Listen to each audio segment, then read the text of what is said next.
Shalom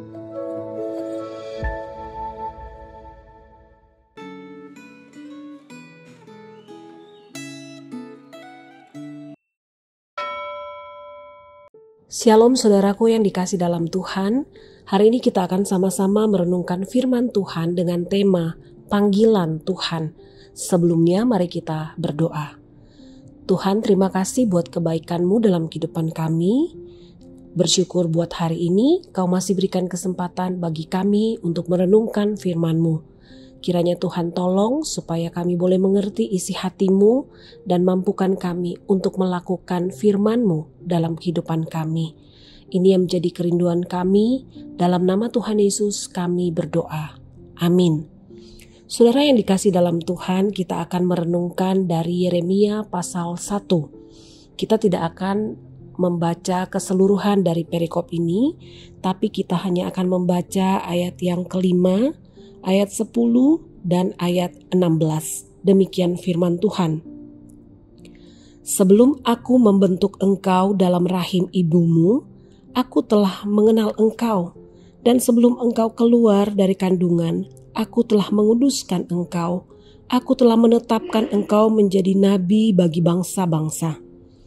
Ketahuilah, pada hari ini, Aku mengangkat engkau atas bangsa-bangsa dan atas kerajaan-kerajaan untuk mencabut dan merobohkan, untuk membinasakan dan meruntuhkan, untuk membangun dan menanam. Aku akan menyatakan hukumku atas mereka karena segala kejahatan mereka. Mereka telah meninggalkan aku dengan membakar korban kepada ilah lain dan sujud menyembah buatan tangannya. Saudaraku yang dikasih dalam Tuhan, semua nabi yang dicatat dalam Alkitab memiliki rekam jejak kehidupan dan panggilan yang jelas. Seseorang disebut nabi karena ia dipanggil Allah untuk menyampaikan pesan Allah kepada umatnya. Seseorang menjadi nabi bukan karena kemauannya sendiri, melainkan karena adanya panggilan Allah yang jelas.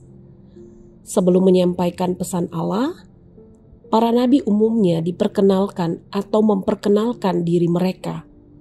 Misalnya asal-usul keluarga, tempat tinggal, masa pelayanan, dan panggilan mereka.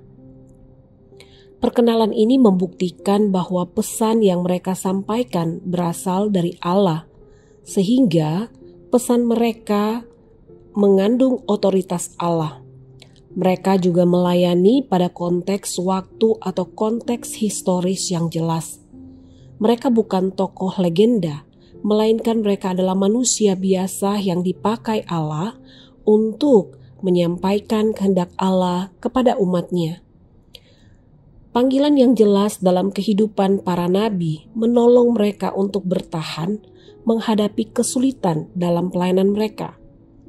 Nabi Yeremia mendapatkan firman Tuhan yang mengatakan kepadanya bahwa Allah sudah mengenal dia sebelum ia dibentuk dalam rahim ibunya.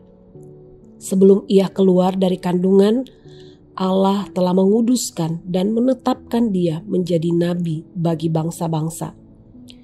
Meskipun Nabi Yeremia merasa takut karena ia masih muda, Allah menguatkan Nabi Yeremia untuk tidak perlu merasa takut, melainkan ia harus menaati apapun yang diperintahkan Allah. Allah berjanji untuk menyertai Nabi Yeremia dalam pelayanannya. Sebelum Nabi Yeremia mulai menjalankan tugas, Allah lebih dahulu menjamah mulutnya dan menaruh perkataan-perkataannya dalam mulut sang nabi. Allah menyucikan dan menjamah mulut Nabi Yeremia sehingga mulutnya bisa menjadi alat yang dipakai Tuhan untuk menyampaikan firman-Nya yang kudus. Peristiwa yang terjadi pada Nabi Yeremia mengingatkan kita pada Nabi Yesaya yang dipanggil dan diutus Allah untuk memberitakan firman-Nya.